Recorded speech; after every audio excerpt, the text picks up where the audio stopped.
Assalamualaikum warahmatullahi wabarakatuh. Alhamdulillahirabbil alamin. Wa bihi nasta'inu ala umurid dunya waddin. Wassalatu wassalamu ala asyrafil anbiya wal mursalin nabiyyina Muhammadin wa ala alihi wa ashabihi ajma'in. Amma ba'du. Rabbi shrah li sadri wa yassir li amri wahlul 'uqdatam min lisani yafqahu qawli. Qala Allah Ta'ala, ya ayyuhalladzina amanu taqullaha haqqa tuqatih wa la tamutunna illa wa antum muslimun. Jamaah kaum muslimin rahimakumullah. Alhamdulillahirabbil alamin. Ya, kata yang paling pantas kita ucapkan pada pertemuan malam hari ini 21 Syawal 1442 Hijriah yang bertepatan dengan 2 Juni 2021. Alhamdulillah kita masih dalam keadaan sehat walafiat. Masih kita dalam nuansa Syawal. Ya. Mudah-mudahan Allah Subhanahu wa taala jadikan kita adalah orang-orang yang bertakwa kepadanya. Amin. Yang kedua, salawat ma'assalam semoga selalu terlimpah curahkan kepada junjungan kita semuanya, dialah Nabi Muhammad sallallahu alaihi wasallam beserta para keluarganya, para sahabatnya dan para pengikutnya sampai hari kiamat. Jamaah kaum muslimin rahimakumullah. Insyaallah pada malam hari ini kita akan lanjut pembahasan kita dalam kitab Al-Qaulul Mufid, yaitu pembahasan tentang tauhid. Jamaah rahimakumullah, yang pada sebelumnya kita masih sampai pada muqaddimah, yaitu tentang orang-orang yang ingkar terhadap asma dan sifatnya Allah Subhanahu wa taala. Masih kita berbicara tentang muqaddimah. Maka pada malam hari ini kita akan memasuki langsung, yaitu ayat, kemudian hadis-hadis yang nanti akan dibawakan oleh sepenulis, ya, oleh Syekh Muhammad At-Tamimi yang disyarah oleh Syekh Shalih Al-Utsaimin rahimahullah. Jadi beliau mendatangkan atau menulis sebuah ayat dalam surat Ar-Ra'd ayat 30 yang nanti beliau tampilkan pada ayat yang tengah. Ya. Kalau kita lihat, yaitu ayat yang sempurnanya pada ayat 30 itu Allah Ta'ala mengatakan, kadzalika arsalnaka fi ummatin qad khalat min qabliha umamun litatluwa 'alaihimul ladzi auhayna ilaika wa hum yakfuruna birrahman qul huwa rabbi la ilaha illa hu 'alaihi tawakkaltu wa ilaihi matab.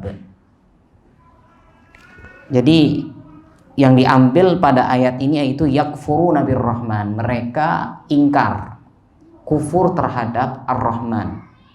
Namun kita melihat pada ayat sebelumnya Allah Ta'ala mengatakan kadzalika arsalnaka, begitu juga sebagaimana kami mengutusmu wahai Muhammad fi ummatin, pada suatu umat yang mana qad khalat min qabliha ummamun, yang mana juga diutus utus-utusan pada sebelumnya, pada umat-umatnya yang sebelumnya juga, litatluwa alaihim, tujuannya adalah engkau diutus untuk agar engkau itu membacakan, litatluwa alaihimul ladzi auhayna ilaika, yaitu untuk membacakan apa yang sudah kami wahyukan kepada engkau wahai Muhammad. Jadi pada ayat sebelumnya, pada ayat ini Allah menerangkan bahwasanya para rasul itu juga dikirim kepada umat-umat sebelum ini. Dan sebagaimana umat-umat terdahulu, ya, para rasulnya itu ditolak. Para rasulnya itu dibuli, para rasulnya ada yang diejek. Bahkan ada para rasulnya yang dibunuh. Ini sudah menjadi sunnatullah dalam lingkaran dakwah. Maka ayat ini adalah sebagai penghibur untuk Nabi Shallallahu Alaihi Wasallam. Jadi apa yang beliau rasakan sebenarnya bukan hanya untuk beliau saja. Bahkan para nabi dan rasul sebelumnya pun merasakan hal ini. Ini terjadi pada umat-umat masing-masing mereka. Ya. Jadi nabi itu tidak kaget ketika terjadi sesuatu apa yang sangat luar biasa ya dalam dunia dakwah. Bahkan beliau disakiti, beliau diejek, dibully dan sebagainya, tapi subhanallah, ya sangat luar biasa kesabaran beliau. Ya, bahkan kita dengar sudah Nabi Shallallahu Alaihi Wasallam datang meminta pertolongan, bukan dakwah, meminta pertolongan kepada kaum Taif, yang mana di sana banyak keluarga beliau juga. Ternyata tidak dapat pertolongan, justru dapatnya ejekan, cemoohan, bahkan dilempar, diusir. Kemudian nanti malaikat penjaga gunung menawarkan, ya, bagaimana kalau seandainya gunung ini saya angkat, kemudian saya jatuhkan di atas Taif. Tapi Nabi Shallallahu Alaihi Wasallam tetap bersabar. Fa innahum qaumul la yafqahun. Sesungguhnya mereka adalah kaum yang belum memang paham. Maka jamaah rahimakumullah. Kemudian apa? Litatsluwa alaihimul ladzi auhayna ilaika. Tujuannya adalah agar engkau wahai Muhammad membacakan untuk mereka apa yang telah kami wahyukan kepada engkau. Ini tugasnya para dai. Ya.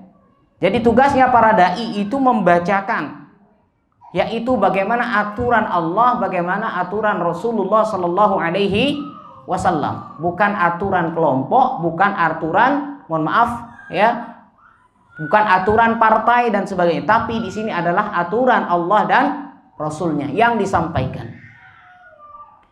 Kemudian Allah Taala baru mengatakan, baru di sini, wahum yakfuruna birrahman. Mereka itu kufur, ingkar terhadap Ar-Rahman. Al-muradu annahum yakfuruna bihadzal ism la bil musamma. Jadi yang dikufuri di sini, ya, yang dikufuri di sini adalah Ar-Rahman, nama Ar-Rahman, ism, nama. Ya. Bihadil ism la bil musamma, bukan pemilik nama. Jadi orang-orang kafir Quraisy saat itu, ya, mereka percaya akan Allah Subhanahu wa taala. Tetapi ada sebagian yang mereka ingkari. Salah satunya adalah mereka tidak mau menerima Asmaul Husna sebagian.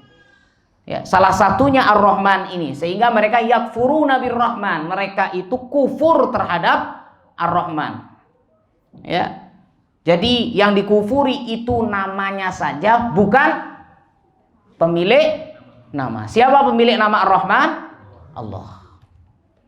Fahum yukirruna bihi, bahkan mereka mentakrir, mereka melegalitas. Ya, mereka menyatakan qala ta'ala, sebagaimana firman-Nya dalam surat Luqman ayat 25, wala in sa'altahum man khalaqas samawati wal ard.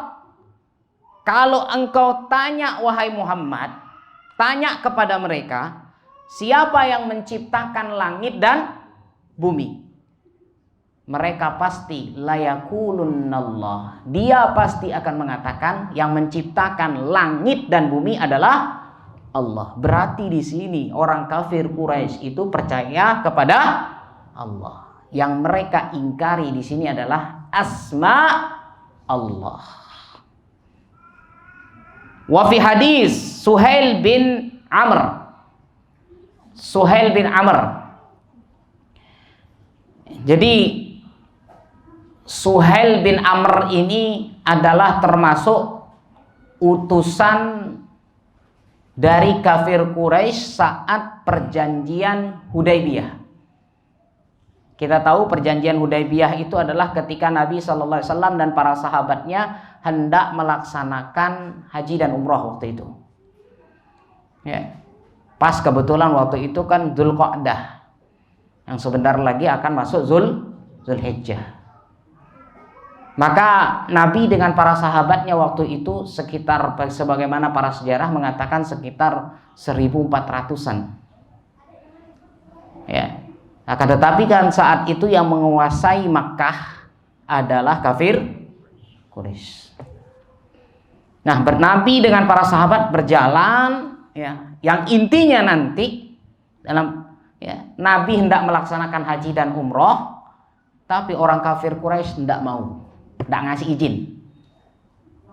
Ya, akhirnya nanti ngirim utusan, nanti silakan nanti belajar dengan sirah ya, dengan para asatidzah yang lain, mungkin Ustaz Fauzi ya. Yang dikirim nanti yang diutus adalah Utsman bin Affan yang akhirnya bolak-balik bahkan sempat tertahan. Ya, akhirnya Utsman nanti dibebaskan, baru saat itu ya sudah begini aja. Artinya ini kan kondisinya, jadi orang kafir Quraisy saat itu paham bahwasanya Nabi ini tidak mungkin datang ke sini dalam rangka untuk menyerang, dalam rangka untuk berperang melawan. Ya, ke sini ini dalam melaksanakan untuk haji dan umroh. Mereka tahu. Ya, cuman di sini mereka sudah tidak terima Nabi itu mau datang sini. Cuman tidak boleh dilarang. Tapi gimana caranya? Bahkan sudah terjadi peperangan-peperangan kecil sebelumnya. Yang salah satunya yang dipimpin oleh Khalid bin Walid yang belum masuk Islam waktu itu. Terjadi peperangan kecil-kecil waktu itu. Ya, di daerah perbatasan, artinya daerah Hudaybiyah, sekitar 20 kilometeran. Ya, sebelum Makkah. Nah, saat itu jamaah rahimakumullah, maka akhirnya Utsman itu dibebaskan. Ya sudah, gini aja dah kita buat perjanjian. Kenapa mereka sampai seperti itu? Ya, mereka tidak boleh melarang orang masuk Masjidil Haram, ya. Tapi gimana caranya halus? Ya, kalau Muhammad boleh masuk saat ini, berarti orang kafir Quraisy kalah. Akhirnya bagaimana caranya? Dibuatlah perjanjian Hudaybiyah. Lihat perjanjian Hudaybiyah, subhanallah. Ternyata dalam perjanjian tersebut, kalau kita lihat secara kasat mata atau secara akal, tidak adil. Tidak ada keadilan. Lihat bagaimana dalam perjanjian tersebut. Seakan-akan bahwasanya yang mendite waktu itu adalah yang diutus ini Suhail bin Amr. Ya pokoknya intinya orang-orang kafir Quraisy saat itu, kamu berangkat sana sekarang, adakan perjanjian. Pokoknya intinya Muhammad tidak boleh masuk pada tahun ini. Adanya gencatan senjata pada tahun ini, bahkan sampai 10 tahun ke depan. Ada perjanjian. Setelah ada perjanjian, maka dalam perjanjian tersebut salah satunya disebutkan ya, yang Nabi Shallallahu Alaihi Wasallam bahwasanya, artinya orang-orang kafir Quraisy yang minta, pokoknya begini, isinya begini. Bukan Nabi yang menurut, tapi isinya begini. Ya, salah satunya nanti ini ada gencatan senjata selama 10 tahun, kemudian pada tahun ini kalian tidak bisa melaksanakan haji, silahkan kalian tinggal di sini 3 hari di Hudaybiyah, habis itu balik. Ya, nanti pada tahun depan silahkan. Hari ini tidak boleh ada haji. Bayangkan, ini baru aturan pertama. Kalau kita mungkin udah greget nih. Orang mau haji tidak dikasih. Nah, ini gregetan ini. Tapi disinilah subhanallah, bagaimana kesabaran Nabi Shallallahu Alaihi Wasallam dengan para sahabatnya, sehingga banyak para sejarah, para sahabat tidak tahan. Wih sudah. Kalau kita di sana gimana nih? Apalagi baru hijrah namanya, belum ketemu alif ba lagi. Pegangannya pedang. Yang kedua, siapa yang nyebrang maksudnya? Ya, dari kafir Quraisy nyebrang ke Madinah, maksudnya ikut Rasulullah tanpa izin dari walinya, harus dikembalikan. Tapi siapa yang nyebrang dari Islam, maksudnya dari Madinah nyebrang ke Mekah meskipun tidak izin, berarti dia milik Mekah. Yang salah satunya nanti di sini Amr bin Suhail di sini yang mengeluarkan sebuah perjanjian. Akhirnya apa? Anaknya Suhail bin Amr di sini, Abu Jandal, bukan Abu Jandal ya, Abu Jandal. Beda dikit, beda tipis. Ya, Abu Jandal di sini akhirnya apa? Ingin ikut kepada Rasul. Ingin gabung dengan kelompoknya Rasul ke Madinah. Bapaknya tahu, oh enggak. Akhirnya diambil, diseret, bawa. Suhail saat itu, maksudnya anaknya itu ya istilahnya teriak-teriak, bagaimana ini aku, ini nasibku, aku pingin ke Islam. Wih, para sahabat ngelihat lagi, Allah, sudah gerimetan nih, ya, kalau bahasa kita sudah membulu perutnya ini, sudah genit. Akhirnya Rasul hanya mengatakan sabar, sabar Abu Jandal, mudah-mudahan dengan adanya seperti ini, artinya ada kezoliman seperti ini, mudah-mudahan nanti akan ada kemenangan bagi kita semua. Tapi disinilah Masya Allah kacamatanya para ulama itu berbeda dengan kacamata orang awam. Tidak semua kebijakan yang dilakukan oleh para ulama kita bisa tangkap dengan akal sehat kita. Tidak semua. Yang kadang-kadang memang ada kalanya, ya, tidak semua maksud saya. Ada kalanya kita memang hanya bisa pasrah begitu saja. Bahkan saat itu muncul kekecewaan dari para sahabat sebagian, yang artinya Nabi kan waktu itu kalau aturan secara dia sudah bawa hewan, ini dari Madinah sudah bawa hewan untuk disembelih di sana, karena kan tidak jadi ini, tidak jadi bisa melaksanakan haji dan umroh, berarti harus dimanapun saat itu kita dihalangi, di sanalah kita akhirnya nanti harus motong hewan, karena ada terjadi seperti ini. Nabi merintahkan, ayo potong dulu semuanya hewan-hewan yang sudah kita bawa di sini, kita potong. Tidak ada yang mau ikut. Ada rasa kecewa. Akhirnya Nabi masuk tenda. Baru saat itu kalau tidak salah istrinya yang Maimunah, ya, istilahnya menyarankan, Masya Allah di sini istrinya yang luar biasa, ya tidak usah pakai omongan, keluar langsung potong. Nabi tidak ngomong apa, keluar potong, yang lain lihat, akhirnya semua ikut. Subhanallah. Ini jamaah rahimakumullah. Ya. Kalau secara akal perjanjian yang terjadi adalah perjanjian yang sangat-sangat merugikan kaum muslimin.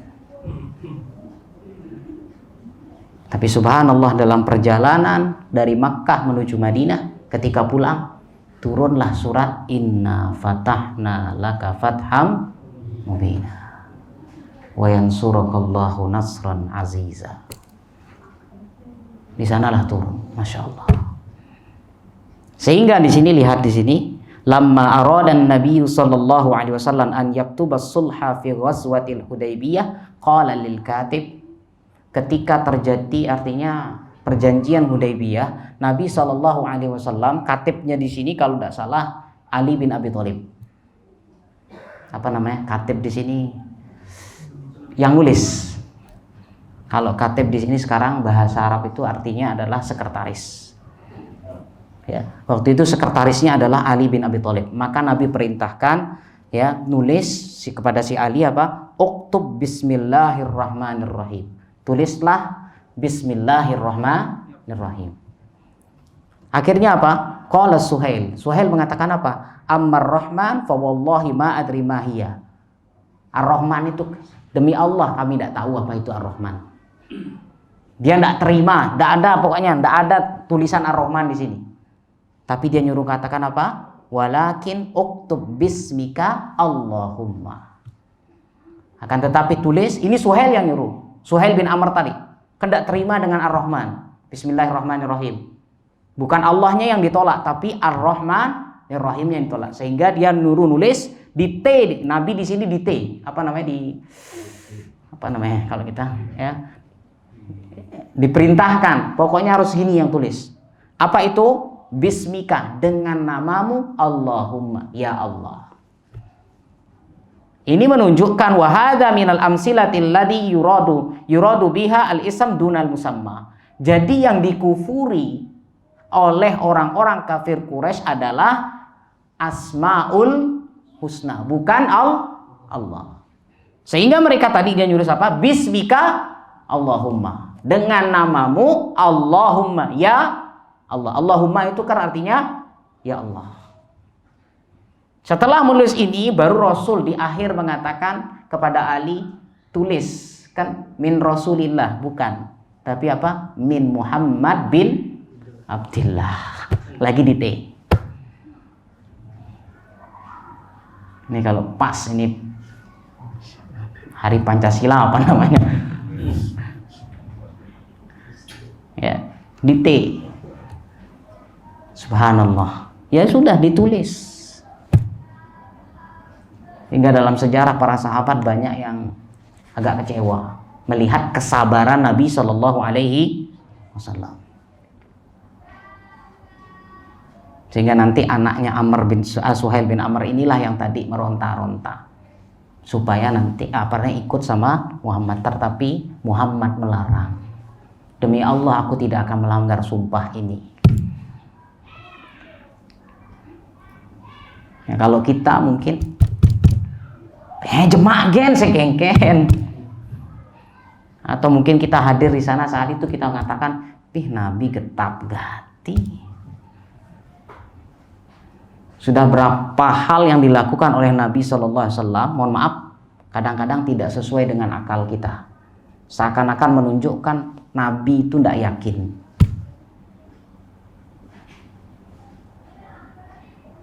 Hijrahnya Nabi Shallallahu Alaihi Wasallam dari Makkah menuju Madinah tidak langsung. Kalau kita sekarang di sini, kita di Denpasar mau hijrah ke Karangasem, harusnya kan lewat Gianyar, Kelungkung, Karangasem gitu ya. Ini kenapa Nabi muter dulu ke Tabanan, setelah Tabanan Gilimanuk, baru Singaraja, baru muter. Apakah Nabi tidak yakin Allah akan memberikan pertolongan? Langsung yakin. Kenapa Nabi tidak yakin? Langsung aja pasti Allah akan berikan pertolongan. Buktinya waktu keluar dari rumah, Nabi hanya melemparkan pasir, wa ja'alna min baini aydihim saddan wa min khalfihim saddan fa aghshaynahum fahum la yubsirun. Buktinya Nabi diselamatkan. Kenapa tidak langsung aja? Kalau akal kita mengatakan Nabi tidak yakin. Tapi disinilah Masya Allah, sekali lagi tidak semua kebijaksanaan yang dilakukan oleh para ulama salafus salaf, terutama Rasul Sallallahu Alaihi Wasallam, itu harus kita pahami secara akal kita. Ini jamaah rahimakumullah. Sehingga waqad qala Allah Ta'ala, sebagaimana firman Allah dalam surat Al-Isra ayat 110, qul id'ullaha aw id'ur rahman. Katakanlah wahai Muhammad, serulah Allah atau serulah Ar-Rahman. Ayyamma tad'u falahu al-asmaul husna. Dengan mana ya, dengan nama apapun ya engkau memanggilnya, falahul asmaul husna. Sesungguhnya dialah pemilik asmaul husna. Asma itu artinya nama-nama, al-husna yang baik. Dialah pemilik nama-nama yang baik, yang kita kenal dengan istilah asmaul husna. Bi ayyi ismin min asma'ihi tad'unahu. Dengan nama dari nama-nama Allah, apapun yang kalian gunakan, tad'unahu yang kalian seru, ya, fa innalahul asmaul husna. Maka sesungguhnya baginya yaitu asma yang baik. Fa kullu asma'ihi husna. Ingatlah, pada semua nama Allah itu adalah baik. Dari Ar-Rahman, Ar-Rahim, Al-Malik, semuanya baik. Tidak ada yang buruk. Ya. Fad'u bima syi'tum minal asma.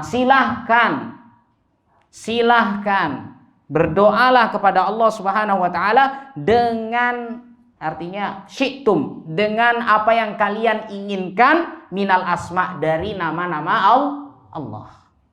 Wa yuradu bihi hadhil al-ayah al-inkar ala Quraisy. Jadi maksud dari ayat ini adalah ini sebagai bentuk pengingkaran terhadap orang-orang kafir Quraisy. Orang kafir Quraisy tidak terima dengan asma husna. Allah perintahkan di sini kita berdoa itu dengan asmaul husna. Kita memanggil Allah, ya Rahman, ya Rahim. Menggunakan nama-nama Allah. Ini adalah termasuk salah satu yang dinamakan wasilah dalam berdoa.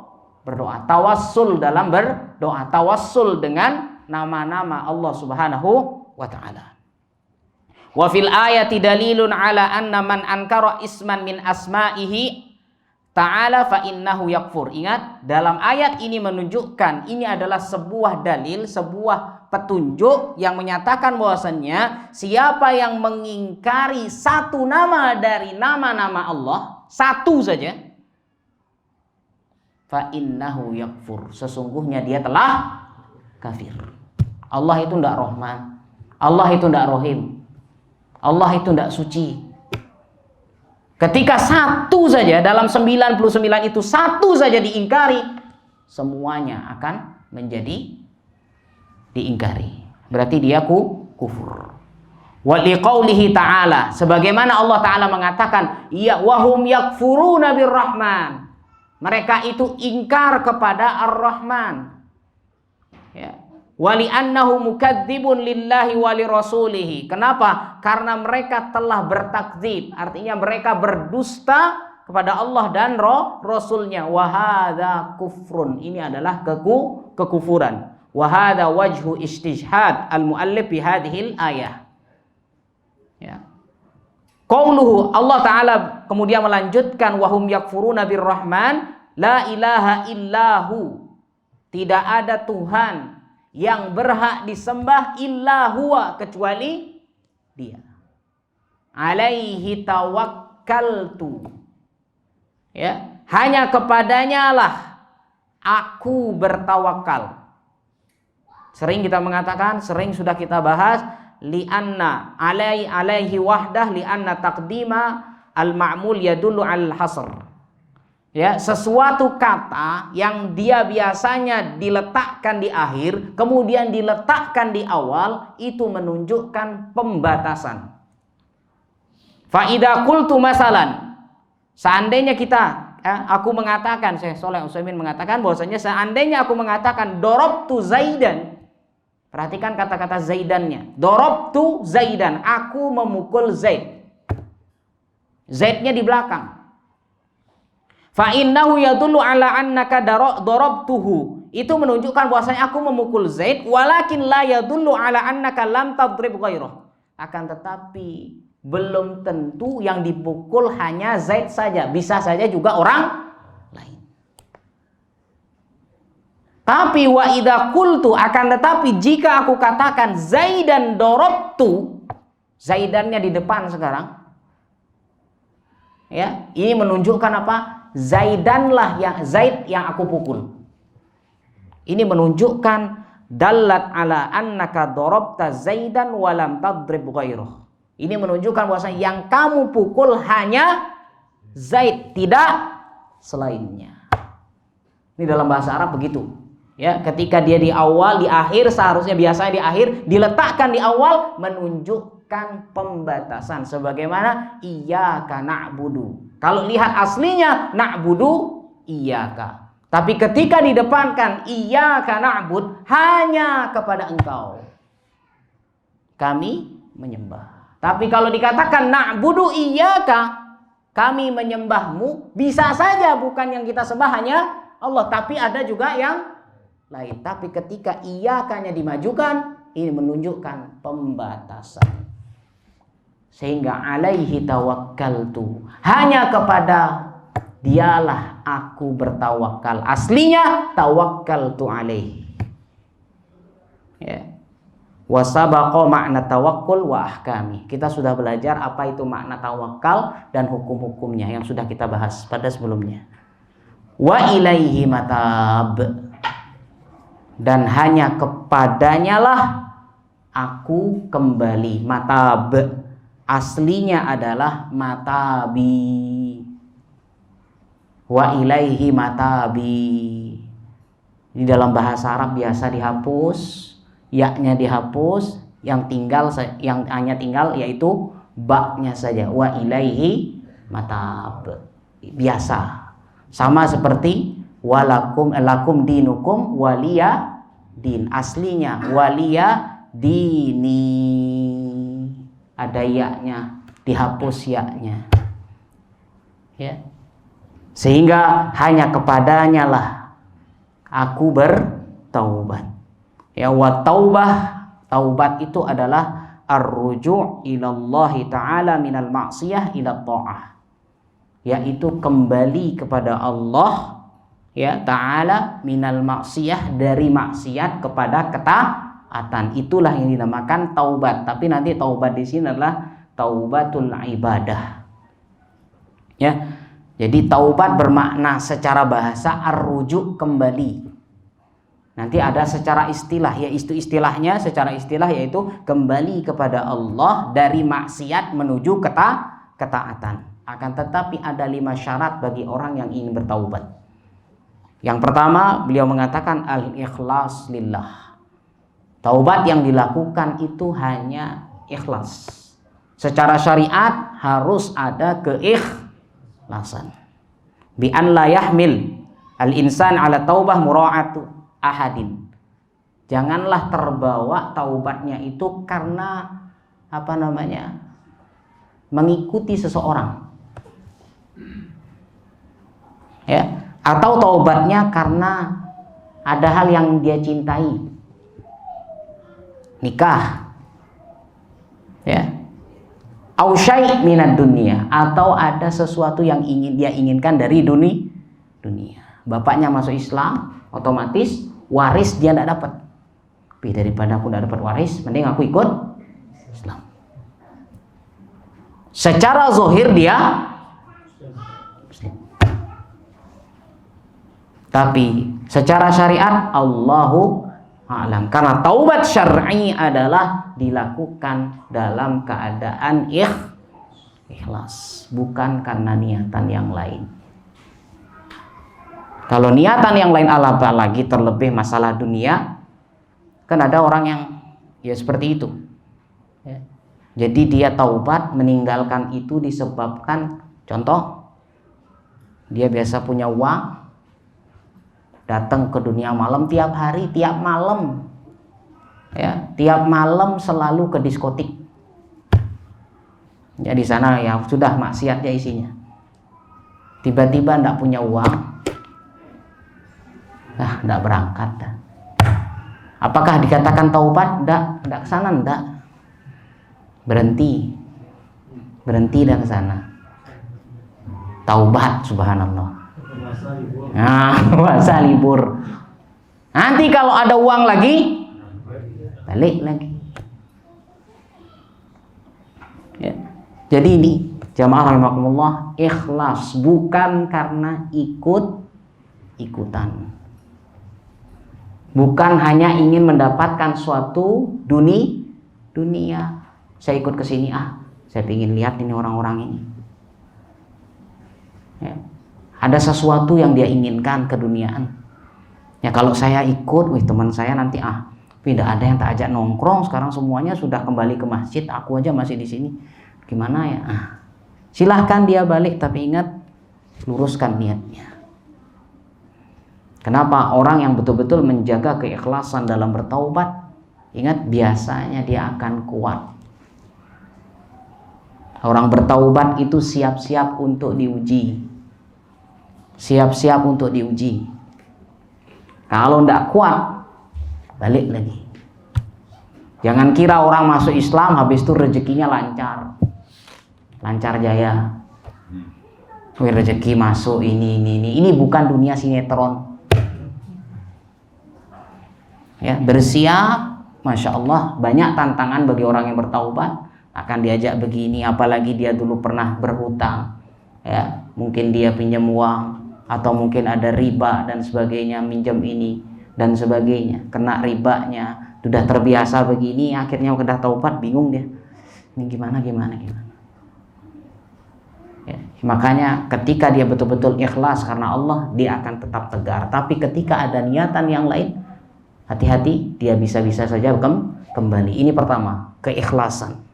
Yang kedua, antakuna fi waqti qubulit taubah. Taubat ini dilaksanakan di saat memang masih diterimanya taubat. Ada 2, yaitu kalau masih dalam kondisi hidup berarti sebelum mati, atau sebelum matahari terbit dari barat. Kalau matahari terbit dari barat sudah ada tidak sah taubatnya. Begitu juga nyawa apabila sudah sampai kerongkongan, dia baru bertaubat sebagaimana dilakukan oleh Fir'aun. Sudah sampai sini baru rohnya, baru dia mengatakan artinya beriman kepada Tuhannya Musa, tapi itu tidak kanggu. Berarti selama belum dua kejadian ini, itu masih diterima taubatnya. Ya, jangan putus asa. Ada orang yang putus asa tidak bisa, nah aku taubat. Ya. Yang ketiga, antakuna an-nadam ala ma madha fi fi'lihi. Adanya sifat penyesalan. Ya, ada sifat Ada sifat penyesalan. Wih, dulu aku ngapain gitu ya. Ya, ini harus ada, jangan sampai nanti enak dulu waktu itu tuh. Harus ada sifat penyesalan. Wadzalika bi an yash'ura bitahassur. Hendaklah dia merasa sedih, merasa rugi ala ma sabaq, apa yang telah dia lakukan di masa yang lalu, wa yatamanna annahu lam yakun. Dan dia boleh berangan-angan kalau seandainya waktu itu jangan sampai begitu. Kenapa saya melakukan itu? Adanya sifat merasa rugi. Ada sifat merasa sedih sekali. Baru yang keempat adalah al-iqla' minadz-dzunub. Kapok. Ada sifat kapoknya. Tidak ada lagi. Ya. Fa idza kanat at-taubah min madzalimil khalq. Apabila taubat itu berhubungan dengan kezaliman terhadap suatu makhluk, fala budda min raddil madzalim ila ahliha aw istihlalihim binha. Jadi kalau ada istilahnya ada haknya manusia di dalamnya yang kita ambil, maka taubat yang sebenarnya adalah harus dikembalikan. Kalau dia mencuri, harus dikembalikan. Ya. Korupsi dia 2 triliun, habis itu bilang taubat.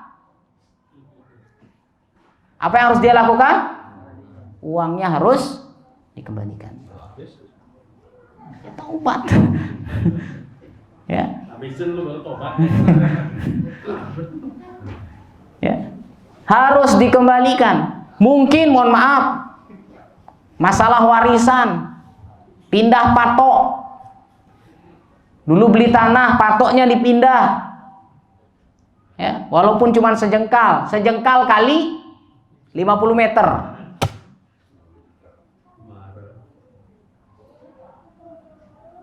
Ya. Subhanallah. Maka yang seperti ini, taubat yang benar harus dikembalikan karena ada hak di sana. Orang yang meninggal bagaimana? Di mana orang meninggal? Cari ahli warisnya. Nggak ketemu, masukin kotak amal. Sedekah bahasanya. Sedekah atas nama si pemilik hak. Kalau nggak ketemu sama sekali, tapi jangan nyerah dulu. Padahal ketemu sama ahli waris. Cang saya ngomong nggak tuh soalnya.